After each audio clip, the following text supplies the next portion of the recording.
Hi everyone, welcome to Suman TV. ప్రస్తుత సమాజంలో అందరూ బాధపడుతున్న సమస్య బీపీ, షుగర్. చిన్న వయసు నుంచి పెద్ద వయసు వారి వరకు అందరూ కూడా షుగర్, బీపీ వంటి సమస్యలతో బాధపడుతున్నారు. మరి ఇలాంటి వ్యాధులు ఎందుకు వస్తాయి? దీన్ని నియంత్రించాలంటే ఎలాంటి లైఫ్ స్టైల్ ఉండాలి? ఇలాంటి విషయాలను ప్రస్తుతం మనతో పంచుకోవడానికి డిజిటల్ మీడియాలో ట్రెండింగ్లో ఉన్న డాక్టర్ విక్రాంత్ సింగ్ ప్రస్తుతం మనతో ఉన్నారు. ఆయనను అడిగి ఆయన మాటల్లో తెలుసుకుందాం. సార్ నమస్తే. సార్ చెప్పండి డాక్టర్ గారు, అంటే షుగర్ వ్యాధి అనేది తీపి వస్తువులు ఎక్కువ తినడం వల్లనే వస్తుందని చాలా మంది అనుకుంటారు. ఇందులో నిజం ఎంత? సార్ ఫస్ట్ అయితే thank you very much for having me with you. Secondly, నేను చెప్పే మాటలన్నీ కూడా these are not medical advises. So నాకు తెలిసిన విషయాలు నేను మీతో పంచుకోవడం జరుగుతుంది. ఓకే. సో షుగర్, సో చాలాసార్లు మనం చూస్తాం, ఇప్పుడు చాలామందికి షుగర్ అనేది వెరీ కామన్. ఒకప్పుడు 50-60 ఏళ్ళకి వచ్చే వ్యాధి ఇప్పుడు 20-30కి వచ్చేస్తుంది. సో దానికి ముఖ్య కారణం మన జీవన విధానం. So the way of life style అంటారు. ఓకే. సో లైఫ్ స్టైల్ ప్రాబ్లమే ఈ షుగర్. సో అది ఫ్రీక్వెంట్గా చాలా చూస్తున్నాము. సో దానివల్ల చాలా వేరే ప్రాబ్లమ్స్ కూడా వస్తాయి, కాంప్లికేషన్స్ వస్తున్నాయి. అంటే ఇప్పుడు తీపి వస్తువులు ఎక్కువ తీసుకోవడం వల్లనే వస్తుందనేది ఒక అపోహనేనా అది? సార్ తీపి వస్తువులు అంటే ఎక్కువ కార్బోహైడ్రేట్స్ తీసుకుంటాయి. సో మనం డే మొత్తంలో ఫ్రీక్వెంట్గా ఎక్కువ సార్లు ఎక్కువ మోతాదులో కార్బోహైడ్రేట్స్ అంటే కేవలం తీపి వస్తువే కాదు. ఓకే. రైస్ కార్బోహైడ్రేటే, లేదంటే వీట్ కూడా కార్బోహైడ్రేటే. అంటే కార్బోహైడ్రేట్ సంబంధించినవి పిండి పదార్థాలు అంటారు చూడండి, అవి ఎంత ఎక్కువ సార్లు తీసుకుంటే డయాబెటీస్ వచ్చే అవకాశాలు అంత ఎక్కువ. ఓకే. అంటే బరువు ఎక్కువ ఉన్న వారికే వస్తుందా సార్? అంటే వయసుతో సంబంధం ఉంటుందా షుగర్ వ్యాధి రావడానికి? షుగర్ అనేది ఒక మెటబాలిక్ ప్రాబ్లమ్ సార్ అది. సో షుగర్ కానివ్వండి, బీపీ కానివ్వండి, ఇవి మెటబాలిక్ డిజార్డర్స్ ఇవి. సో బరువు ఎక్కువ ఉన్న వాళ్ళకి డెఫినెట్లీ ఎక్కువ వచ్చే అవకాశం ఉంటుంది, కానీ బక్క ఉన్న కూడా వాళ్ళకు కూడా షుగర్ వచ్చే అవకాశం ఉంది. ఓకే. సో కేవలం బరువు ఉంటేనే వస్తేనే అది లేదు. సో బక్క ఉన్న వాళ్ళకి కూడా వస్తుంది, అండ్ చిన్న ఏజ్లో చాలా కామన్గా వస్తుంది ఇప్పుడు ఈ మధ్య కాలంలో. ఓకే. లైఫ్ స్టైల్, ఇప్పుడు మనం జీవన విధానం అంటే చూడండి, తినే వస్తువులు కానివ్వండి, ఎక్కువ కార్బోహైడ్రేట్స్ తీసుకుంటున్నాం మనం. మార్నింగ్ స్టార్ట్ అయితే నైట్ వరకు మల్టిపుల్ టైమ్స్ తీసుకుంటున్నాం. ఇప్పుడు మనం స్కూల్లో కూడా చూసుకుంటే మనకు పిల్లలకి బ్రేక్ఫాస్ట్ ఉంటుంది, లంచ్కి ముందు ఒక స్నాక్ ఉంటుంది, లంచ్ ఉంటుంది, లంచ్ తర్వాత ఒక స్నాక్ ఉంటుంది, మళ్ళీ ఇంటికి వస్తారు వాళ్ళు, ఇంటికి వచ్చిన తర్వాత ఒక స్నాక్ ఇస్తాం మనం, రాత్రి డిన్నర్ ఉంటుంది, మధ్యలో మల్టిపుల్ టైప్స్ జంక్ తీసుకుంటాం. సో ఈ మల్టిపుల్ టైమ్స్ కార్బోహైడ్రేట్స్ ఎక్కువ మోతాదులో, సో కొంచెం కూడా కంట్రోల్ లేకుండా తినడం వల్ల వస్తుంది. అంటే ప్రాక్టికల్గా డాక్టర్ గారు, మీ దగ్గరకు వచ్చే పేషెంట్స్లో ఏజ్ గ్రూప్ వాళ్ళు ఎక్కువ ఉంటున్నారు, అంటే అసలు సమస్య ఎక్కడ స్టార్ట్ అవుతుంది? సార్ నా దృష్టిలో సమస్య చిన్నప్పుడే స్టార్ట్ అవుతుంది, పుట్టుకతోనే. మనం ఫస్ట్ పిల్లలకి పుట్టగానే ఫోన్లు ఇస్తున్నాం, మొబైల్ ఫోన్ చేతికి ఇచ్చేసి వాడు తినట్లేదని ఫోన్ ఇచ్చేస్తున్నాం. సో ఆ ఫోన్ చూస్తూ వాడు ఎంత తింటున్నా అనేది వాళ్ళకి అర్థమవుతలేదు పిల్లలకి. ఓకే. అండ్ ఇచ్చే పదార్థాలు కూడా ఏమున్నాయండి, ఇన్స్టెంట్ నూడిల్స్ తినిపిస్తున్నాం, చాక్లెట్స్, బిస్కెట్స్, ఐస్ క్రీమ్స్. ఇదేదో మనం ప్రేమ అనుకుంటాం, అది నా దృష్టిలో ప్రేమ కాదు, పగ. మనకు పిల్లలంటే పగ ఉంటేనే మనం ఇట్లా చేస్తాం. ఓకే. సో మన శత్రువుకే మనం ఇట్లా తినిపిస్తాం, కానీ ప్రేమ ఉంటే మనం ఇవన్నీ పెట్టాం సార్ యాక్చువల్లీ. ఓకే. సో ఇలా చిన్నప్పుడు స్టార్ట్ అయిన లైఫ్ స్టైల్ పెరుగుతూ ఇప్పుడు మీరు స్కూల్లో చూడండి, చాలా ఊబకాయం లావైపోయిన పిల్లలు. సో పెరుగుతూ 20 years రాగానే బీపీ, షుగర్ వస్తుంది, 30-40 రాగానే heart stroke, brain strokes, cancers అవుతుంది. సో ఇది ఎక్కడ స్టార్ట్ అవుతుందంటే చిన్నప్పుడే స్టార్ట్ అవుతుంది, కానీ ఇదంతా ప్రాసెస్ అయ్యాయి 20-30కి బీపీ, షుగర్, 30-40కి స్ట్రోక్స్. అట్లా అంటే యూత్కి మెయిన్ కారణము ఈ స్ట్రెస్ వల్ల, జంక్ ఫుడ్స్ ఇవే కారణం అంటారు? స్ట్రెస్ డెఫినెట్లీ ఉంటుంది sir. Stress is one of the major causes. కానీ ఇప్పుడు లైఫ్స్లో మనం కొన్ని అవాయిడ్ చేయొచ్చు, కొన్ని అవాయిడ్ చేయలేము సార్. ఇప్పుడు ఒక సాఫ్ట్వేర్ ఎంప్లాయీ ఉన్నాడు ఫర్ ఎగ్జాంపుల్, ఆయన పని చేయక తప్పదు. ఇప్పుడు మనలాంటి మధ్యతరగతి వాళ్ళు ఉన్నారు, మనం పని చేయక తప్పదు. మనకు అప్పులు ఉంటాయి, ఈఎంఐస్ ఉంటాయి, ఫ్యామిలీ గొడవలు ఉంటాయి, వైఫ్తో ప్రాబ్లం ఉంటాయి. స్ట్రెస్ని మనం తీసేయలేము, అది అన్అవాయిడబుల్. ఓకే. దాన్ని కూడా మెడిటేషన్ ద్వారా, ఇట్లా యోగాసనాల ద్వారా ఏమైనా చేయొచ్చు, కానీ అవాయిడబుల్ ఏముంది? నోరు, మనం ఏం తింటున్నాం ఒకటి, అండ్ ఈవెన్ మెదడులో కూడా ఏం సెండ్ చేస్తున్నాం అది కూడా. సో మెదడులో మనం మెయిన్లీ వెళ్ళేది ఫోన్ ద్వారా. సో ఏం చూస్తున్నాం, మన మెదడుకి ఏం తిండి పెడుతున్నాం ఇంపార్టెంట్, మన నోటి ద్వారా పొట్టకి ఏం తిండి పెడుతున్నాం అది ఇంపార్టెంట్. సో ఇవి రెండు మంచిగా ఉంటే మనం చాలా రోగాలు అవాయిడ్ చేసుకోవచ్చు. ఓకే సార్, ఈ షుగర్ విషయంలో చూసుకున్నట్టయితే చాలామంది ఇన్సులిన్ వాడతారు, కొంతమంది ట్యాబ్లెట్స్ వాడతారు. అంటే ఇన్సులిన్ అంటే చాలామంది భయపడుతూ ఉంటారు. అసలు ఇన్సులిన్ ఒక్కసారి వాడడం మొదలు పెడితే అంటే లైఫ్ టైం వాడాల్సి ఉంటుందా? సార్ యాక్చువల్లీ ఒక కాన్సెప్ట్ ఉంది సార్, దాన్ని కీటోజెనిక్ డైట్ అంటారు. ఓకే. ఒక తినే పద్ధతి. కీటోజెనిక్ డైట్లో ఏం చేస్తామంటే మనం కార్బోహైడ్రేట్స్ అవాయిడ్ చేస్తాం, తక్కువ చేస్తాం, మినిమైజ్ చేస్తాం. కొందరికి అవాయిడ్ కూడా చేస్తారు. So high fat, moderate protein, minimal carbohydrates ఇచ్చి కీటోజెనిక్ డైట్ చేస్తాం, కీటోసిస్లోకి తీసుకెళ్తాం. ఓకే.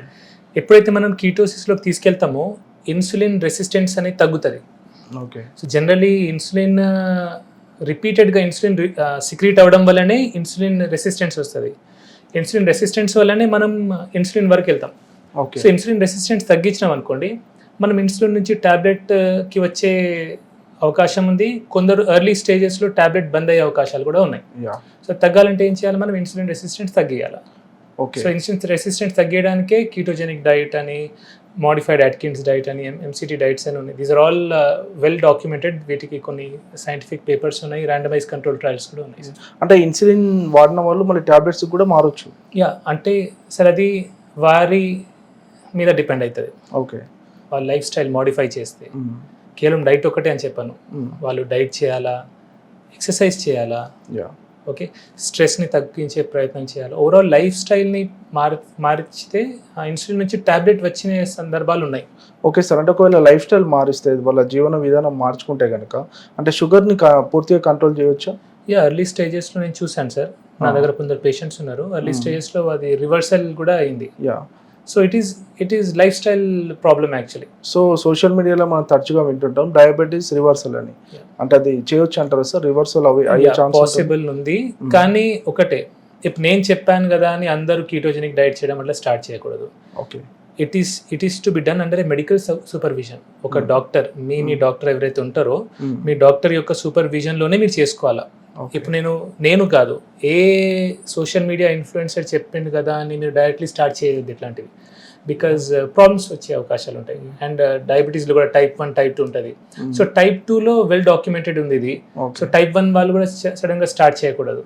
సో టైప్ 2 వాళ్ళు మీ డాక్టర్ యొక్క సూపర్విజన్లో, పర్యవేక్షణలో ఇట్లాంటివి ట్రై చేయొచ్చు. అంటే ఎర్లీ స్టేజెస్లో సార్ ఇది ఎలా గుర్తించవచ్చు? ఒకవేళ గుర్తిస్తే వెంటనే ఎలా చెకప్ చేయించుకోవాలి? సార్ ఎర్లీ స్టేజెస్లో అంటే సిమ్టమ్స్ ఉంటాయి సార్, ఎక్కువ ఆకలి కావడము, దాహం కావడము, కొందరికి తిమ్మిర్లు రావడము, కొందరికి వెయిట్ లాస్ కావడము, multiple ways how you can. So but ఇప్పుడైతే లక్కీలీ స్క్రీనింగ్ చాలా ఎర్లీగా అయిపోతుంది, బ్లడ్ టెస్ట్లు చాలా ఫ్రీక్వెంట్గా చేయించుకుంటున్నారు. ఒకప్పుడు లేట్ అయ్యేది, ఇప్పుడు ఎర్లీ స్టేజ్లో టెస్ట్ జరుగుతున్నాయి కాబట్టి ఎర్లీగా తెలిసిపోతుంది. అంటే ఇప్పుడు మనం ఎర్లీగా సార్ మనము షుగర్ కన్ఫర్మ్ అయిన తర్వాత ఫస్ట్ నుంచి కూడా మెడిసిన్స్ వాడుతూనే ఉండాలా? అంటే సార్ అదే చెప్తున్నా కదా sir, if life style modify చేసుకుంటే ఎర్లీ స్టేజెస్లో మనం అవాయిడ్ చేయొచ్చు, డిపెండింగ్ ఆన్ మీ సిచ్యువేషన్ ఎట్లుంది. ఇప్పుడు చాలామంది ఉంటారు వాళ్ళు డైట్ చేయలేరు.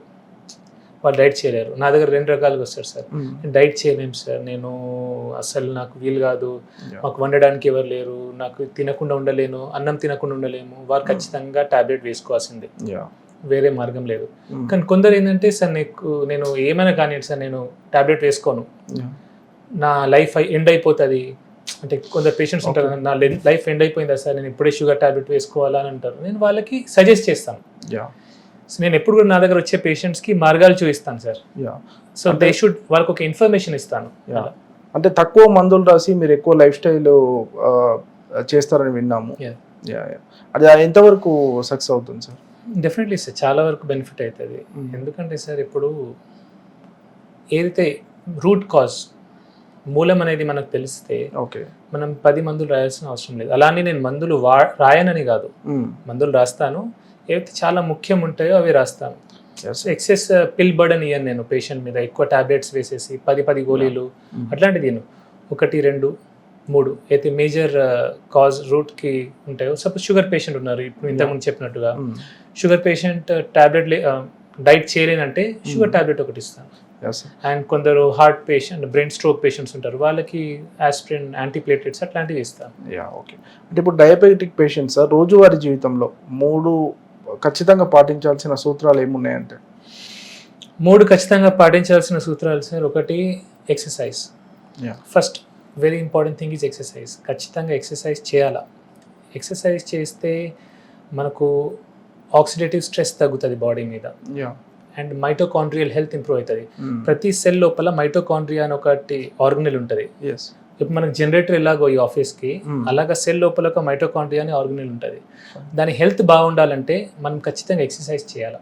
ఓకే. సో ఎక్సర్సైజ్ చేయాలి ఒకటి. సెకండ్లీ డైట్ మీద మనం కాన్సన్ట్రేట్ చేయాలా.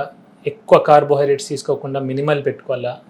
ఓకే. అండ్ దాంట్లో కూడా ప్రాసెస్డ్ ఫుడ్స్ అలాంటివి తీసుకోకపోతేనే మంచిది. ఓకే. ప్రాసెస్డ్ ఫుడ్స్ అంటే ఇన్స్టెంట్ నూడిల్స్ కానివ్వండి, బిస్కెట్స్, హోల్ ఫుడ్స్ తీసుకోవాలి. హోల్ ఫుడ్స్ తీసుకుంటే మంచిది. అండ్ ఆఖరికి వీలైనంత వరకు స్ట్రెస్ తగ్గించుకోవాలి. సో మెంటల్ స్ట్రెస్ అనేది ఉండదు సార్. బికాస్ స్ట్రెస్తో కూడా షుగర్ అనేది కంట్రోల్ ఉండదు. ఈ మధ్య సార్ కొంతమంది సెలబ్రిటీలను చూసుకుంటే లావు తగ్గడానికి అంటే షుగర్స్కి ఇవ్వాల్సిన ఇంజెక్షన్స్ కూడా వాడుతున్నారు. దానివల్ల ఇమీడియట్గా కూడా లావు తగ్గుతున్నారు. అంటే ఇది కరెక్టే అంటారా? సార్ ఇది నా పర్సనల్ అడ్వైస్, పర్సనల్ ఒపీనియన్. నాకు ఇట్లాంటివి పెద్ద నచ్చదు సార్. ఓకే. ఎందుకంటే ఒక ఓజెంపిక్ అంటారు అలాంటివి, దాని లాంగ్ రన్ సైడ్ ఎఫెక్ట్స్ ఏమున్నాయో మనకు తెలియదు. సో నిజంగా సెలబ్రిటీస్ అవి తీసుకున్నారా మనకు తెలియదు. ఓకే. చాలా మంది తీసుకున్నాను అంటారు కానీ తీసుకోరు. వాళ్ళ ప్రమోషన్ కోసం వాళ్ళకి డబ్బులు వస్తాయి. సో జస్ట్ ఫర్ మనీ కొందరు చేయొచ్చు, అట్లా తెలియదు. I'm just saying. సో అలాంటప్పుడు మనం గుడ్డిగా వాటిని చేయకపోతేనే. అంటే ఇలాంటి ఓజెమిక్ ఇంజెక్షన్స్ అంటే షుగర్ పేషెంట్స్ వాడొచ్చు? నేనైతే ఇలాంటి ఇంజెక్షన్ సజెస్ట్ చేయండి సార్. మై పర్సనల్ ఒపీనియన్ ఇది. బికాజ్ నేను అంత స్పెషలిస్ట్ని కాదు ఆ ఫీల్డ్కి సంబంధించి. నేనైతే నా పేషెంట్స్కి కొందరు అడిగారు, నేను I said it is not మంచిది కాదని చెప్పాను సార్, నా ఒపీనియన్లో. అంటే మీరు చూసుకుంటే సార్ టీలో షుగర్ వాడడం, దీనివల్ల షుగర్ అంటే టీలో షుగర్ వేసుకోకపోతే షుగర్ కొంత కంట్రోల్లో ఉంటుందని, ఇవన్నీ నిజమేనా సార్? నిజమే సార్. ఎందుకంటే మనం ఇండియన్స్ యావరేజ్గా మీరు ఎన్ని టీలు తాగుతారు సార్ రోజు? 3 times ఆల్మోస్ట్. 3 times తాగుతారు. 3 times మీరు షుగర్ వేసుకొని తాగుతారు. సపోజ్ 3 times మీరు షుగర్ వేసుకున్నప్పుడు అలా షుగర్ గ్లూకోజ్ స్పైక్ వస్తుంది, ఇన్సులిన్ స్పైక్ వస్తుంది. దానివల్ల ఇన్సులిన్ రెసిస్టెన్స్ వస్తుంది. అదే షుగర్కి దారి తీస్తుంది. సో మీరు 3 పూటలు టీ తాగి దానిలో షుగర్ తీసేయండి. సో 3 times మీరు గ్లూకోజ్ స్పైక్ని అవాయిడ్ చేస్తున్నారు. సో ప్రాబ్లం ఏంటంటే మనం ఎప్పుడైతే టీలో చక్కెర ఇస్తామో సడన్ గ్లూకోజ్ స్పైక్ వచ్చి సడన్ ఫాల్ అవుతుంది. ఓకే. సో అది చాలా డేంజరస్. సో అందుకే ఇన్సులిన్ రెసిస్టెన్స్ వస్తుంది. సో అవాయిడ్ చేస్తే మంచిది. ఇప్పుడు వైట్ రైస్ కూడా పూర్తిగా మానేయాల్సి ఉంటుంది సార్ షుగర్ వచ్చిన వాళ్ళు? సార్ వైట్ రైస్ ఇప్పుడు మనం సౌత్ ఇండియన్ సార్, తెలంగాణ వాళ్ళం, ఆంధ్ర వాళ్ళము, వైట్ రైస్ మనం అలవాటైంది మనకు, కొద్దిగా తీసుకోవాలా. ఓకే. నేనైతే వైట్ రైస్ని బ్రౌన్ రైస్ మీద ప్రిఫర్ చేస్తాను నేను పర్సనల్లీ. ఎందుకంటే బ్రౌన్ రైస్లో ఫైటేట్స్ ఉంటాయి, ఫైటిక్ యాసిడ్ ఉంటుంది, and arsenic toxicity, arsenic levels కూడా కొంచెం ఎక్కువ ఉంటాయి బ్రౌన్ రైస్లో. సో నా దృష్టిలో వైట్ రైసే బెటర్, కానీ తక్కువ తినాలా. అండ్ కొంచెం నెయ్యి వేసుకుంటే ఏమైతే అంటే దాన్ని గ్లూకోజ్ సడన్ స్పైక్ రాదు, స్లో ఉంటారు. అంటే డయాబెటీస్ పేషెంట్స్ బ్రేక్ఫాస్ట్ విషయంలో కానీ, లంచ్ విషయంలో కానీ, డిన్నర్ విషయంలో కానీ ఎలాంటి ఆహార నియమాలు పాటించాలంటారు? అంటే ఖచ్చితంగా ఇలాంటి ప్రోటీన్ కానీ ఇది వాడాలి? Definitely sir. ప్రోటీన్ ప్రతి మీల్లో ప్రోటీన్ ఉండాలి సార్. అది డయాబెటిక్ కానివ్వండి, హైపర్టెన్సివ్ కానివ్వండి, లేదంటే నార్మల్ హ్యూమన్ బీయింగ్స్ కూడా, నార్మల్ వ్యక్తులను కూడా, మనం అందరం కూడా ప్రతి మీల్లో ప్రోటీన్ ఖచ్చితంగా ఉండాలి. అన్ఫార్చునేట్లీ మనం ఇండియన్స్ సఫిషియంట్ ప్రోటీన్ తీసుకోవట్లేదు. కార్బోహైడ్రేట్ ఓవర్లోడ్ ఉంది, వెరీ లెస్ ప్రోటీన్ ఉంది. ఓకే. సో ఈ మెటబాలిక్ డిజార్డర్స్ అన్ని దానివల్లనే, బీపీ, షుగర్ రావడానికి మెయిన్ కారణం అదే. సో నేను నా పేషెంట్కి అడ్వైస్ చేస్తాను ఏంటంటే ప్రతి మీల్లో ప్రోటీన్ ఉంచుకోండి. సపోజ్ వెజిటేరియన్స్ ఉంటే వాళ్ళు పప్పులు తినొచ్చు, డ్రై ఫ్రూట్స్ తినొచ్చు, ఇలాంటివి తినొచ్చు, అండ్ ఫైబర్ కూడా తీసుకోవాలి వాళ్ళు. అండ్ నాన్ వెజిటేరియన్స్ ఉంటే ఎగ్స్ కానివ్వండి, మటన్, చికెన్, ఫిష్ అన్ని ప్రతి మీల్లో కొద్దిగా తీసుకుంటే ఏంటంటే హెల్తీగా ఉంటాం మనం. సార్ షుగర్ని మామూలుగా సైలెంట్ కిల్లర్ అంటారు కదా, అంటే తెలియకుండానే బాడీలో ఆర్గాన్స్ చాలా నష్టపరుస్తాం. అంటే మెయిన్గా ఎలాంటి ఆర్గాన్స్ మీద ఎఫెక్ట్ పడుతూ ఉంటాయి సార్? షుగర్ వల్ల డయాబెటిక్ నెఫ్రోపతి, కిడ్నీ పాడవుతుంది, డయాబెటిక్ రెటైనోపతి, కళ్ళు పాడవుతాయి, డయాబెటిక్ న్యూరోపతి, నరాలు పాడవుతాయి, డయాబెటిక్ కార్డియోమయోపతి, గుండె పాడవుతాయి. ఇవన్నీ కావడానికి కారణం ఏంటంటే మన బ్లడ్ లోపల only 4 to 5 grams of sugar ఉండాలి sir at any point of time. So మనకు ప్రతిసారి ఇన్సులిన్ ఎందుకు రిలీజ్ అవుతుంది ప్యాంక్రియాస్ నుంచి అంటే బ్లడ్ లోపల 4 to 5 grams కంటే ఎక్కువ షుగర్ ఉంటే అది చాలా డేంజరస్. అదేం చేస్తే అంటే ఈ రక్త నరాలని డ్యామేజ్ చేస్తాయి, ఇన్ఫ్లమేషన్ అంటారు. సో ఇన్ఫ్లమేషన్ వల్ల ఏమైతే ఎండ్ ఆర్గన్ డిసీజ్ వస్తాయి. ఓకే. సపోజ్ కిడ్నీకి సప్లై చేసే బ్లడ్ వెజల్లో ఏదైనా ఇన్ఫ్లమేషన్ వస్తే కిడ్నీ పాడవుతుంది. బ్రెయిన్కి సప్లై చేసే బ్లడ్ వెజల్లో రక్తనరం లోపల ఇన్ఫ్లమేషన్ వస్తే బ్రెయిన్ స్ట్రోక్ వస్తుంది. ఓకే. గుండె దానికైతే హార్ట్ స్ట్రోక్ వస్తుంది. సో ఇన్ఫ్లమేషన్ తగ్గాలంటే మనం తక్కువ క్వాంటిటీలో కార్బోహైడ్రేట్స్ తీసుకోవాలి. Okay sir. ఇప్పుడు డయాబెటీస్ ఉన్న వాళ్ళు sir correct life style follow అయ్యి మళ్ళీ రివర్స్ డయాబెటీస్ అయిన సిచ్యువేషన్లో మళ్ళీ మందులు వాడాల్సిన అవసరం ఉండదు ఇక వాళ్ళకి? డయాబెటీస్ రివర్సల్ ఉంటే అవసరం ఏముంటుంది సార్? అంటే మళ్ళీ వచ్చే ఆస్కారం అట్లా ఏముండదు? వాళ్ళ లైఫ్ స్టైల్ మేనేజ్ చేయాలా సార్? ఇప్పుడు సింపుల్ సార్, ఇప్పుడు మనకు తలనొప్పి వచ్చింది, తలనొప్పి గోలేసుకున్నాము. ఓకే, కాలు నొప్పి వచ్చింది, కాలు నొప్పి గోలేసుకున్నాం. మనం తలనొప్పి లేనప్పుడు తలనొప్పి గోలేసుకోం కదా. సో షుగర్ కూడా అలాంటి నొప్పి. కానీ మనం తలనొప్పికి సంబంధించిన పనులన్నీ చేసి సపోజ్ ఎక్కువ ఆల్కహాల్ తీసుకున్నాం అనుకోండి, హ్యాంగ్ ఓవర్ వస్తుంది. హ్యాంగ్ ఓవర్ వచ్చినాక ఏం చేస్తాం? గోలేసుకుంటాం. మీరు ఆల్కహాల్ తాగలేదు అనుకోండి, మీకు హ్యాంగ్ ఓవర్ రాదు, మీరు పెయిన్ కిల్లర్ వేసుకోవాల్సిన అవసరం లేదు. షుగర్ కూడా ఆల్మోస్ట్ అంతే, అంటే ఎగ్జాక్ట్లీ అంతా అనట్లేదు, బట్ యూ కెన్ సీ. మీరు సపోజ్ ఎక్కువ కార్బోహైడ్రేట్స్ తీసుకున్నారనుకోండి, దాంతో మీకు డ్యామేజ్ అవుతుంది, షుగర్ లెవెల్స్ పెరుగుతాయి. సో తక్కువ తినాలా. ఓకే. ప్రతి మీల్లో ప్రోటీన్ తీసుకొని, ఫైబర్ కంటెంట్ తీసుకొని, తక్కువ కార్బోహైడ్రేట్స్ తీసుకుంటే షుగర్ స్పైక్ రాదు, కాబట్టి షుగర్ గోళీలు అవసరం లేదు. సార్ జెనెటిక్స్ ప్రభావం ఎలా ఉంటుంది సార్? అంటే వంశపారంపర్యంగా వచ్చే అవకాశాలు ఉంటాయి? డెఫినెట్లీ ఉంటాయి సార్. మోస్ట్లీ టైప్ 1 డయాబెటీస్లో ఎక్కువ ఉంటుంది, టైప్ 2లో తక్కువ, బట్ టైప్ 2లో కూడా ఉండొచ్చు. అంటే డయాబెటీస్ వస్తే ఈ 3 కంపల్సరీగా మానేయాలి అంటే ఏ 3 చెప్తారు? డయాబెటీస్ వస్తే ఈ 3 మానేయాలంటే ఫస్ట్ రిఫైన్డ్ ఫుడ్ ప్రొడక్ట్స్ మానేయాలంటే సార్. రిఫైన్డ్ షుగర్స్, బయట మనం refined chips, biscuits, chocolates, cool drinks, refined foods avoid చేస్తే మంచిది. Alcohol in any quantities poison, toxic. So alcohol తాగకపోతే, ఆల్కహాల్ అంటే బ్రాండీ, విస్కీ, రమ్ము, కళ్ళు, బియర్ అన్నీ కూడా. చాలా మంది బియర్ని ఆల్కహాల్ అనుకోరు, కళ్ళు ఆల్కహాల్ కాదు, అది కూడా alcohol. So any form of alcohol తీసుకోకపోతే మంచిది. And anything that causes inflammation sir, inflammation cause చేసే ఏ వస్తువు అయినా సరే అది తీసుకోకపోతేనే మంచిది. షుగర్ ఉన్న వాళ్ళకి ఒక డౌట్ ఉంటుంది సార్, అన్ని రకాల ఫ్రూట్స్ తినొచ్చా షుగర్ ఉన్న వాళ్ళు? హై గ్లైసిమిక్ ఇండెక్స్ ఉన్న ఫ్రూట్స్ తీసుకోకపోతే మంచిది sir. Okay. High glycemic index దేనిలో ఉంటుంది? మ్యాంగోలో ఉంటుంది, రైప్ మ్యాంగోలో, రైప్ బనానాలో ఉంటుంది, రైప్ గ్రేప్స్లో ఉంటుంది. అవి తక్కువ తింటే better. Fruits which are better అంటే apple is better, papaya is better, guava, జామకాయ ఇస్ బెటర్. ఇంకోటి ఇక్కడ వెరీ ఇంపార్టెంట్, ఎందుకంటే ఇప్పుడు బెటర్ అన్నా కాబట్టి కిలోలు తినకూడదు అది కూడా. ఎందుకంటే అది కూడా ఎక్కువ తింటే అది కూడా గ్లూకోజ్ పెరుగుతుంది మళ్ళీ లిమిటెడ్గా. షుగర్ పేషెంట్స్, మీ దగ్గరకు వచ్చే పేషెంట్స్ కానీ వీడియో చూస్తున్న వాళ్ళకి షుగర్ గురించి ఏం చెప్పాలనుకుంటున్నాను? మీకు షుగర్ ఉంది, టైప్ 1 డయాబెటీస్ గురించి చెప్పాను, కానీ టైప్ 2 డయాబెటీస్ వారు మీకు షుగర్ ఉందంటే అది మీ చేతిలో ఉంది అది. ఓకే. సో మీరు లైఫ్ స్టైల్ మంచిగా చేసుకొని, ప్రాపర్గా కార్బోహైడ్రేట్స్ తక్కువ చేసుకొని, ప్రోటీన్ కంటెంట్ పెంచుకొని, ఎక్సర్సైజ్, జిమ్, యంగ్ అయితే జిమ్ చేసి, జాగింగ్, వాకింగ్ లాంటివి చేసి, పెద్దవాళ్ళు అయితే యోగాసనాలు, వాకింగ్ లాంటివి చేసి లైఫ్ స్టైల్ని మోడిఫై చేసుకుంటే షుగర్ ఉండదు మీకు. Fine sir.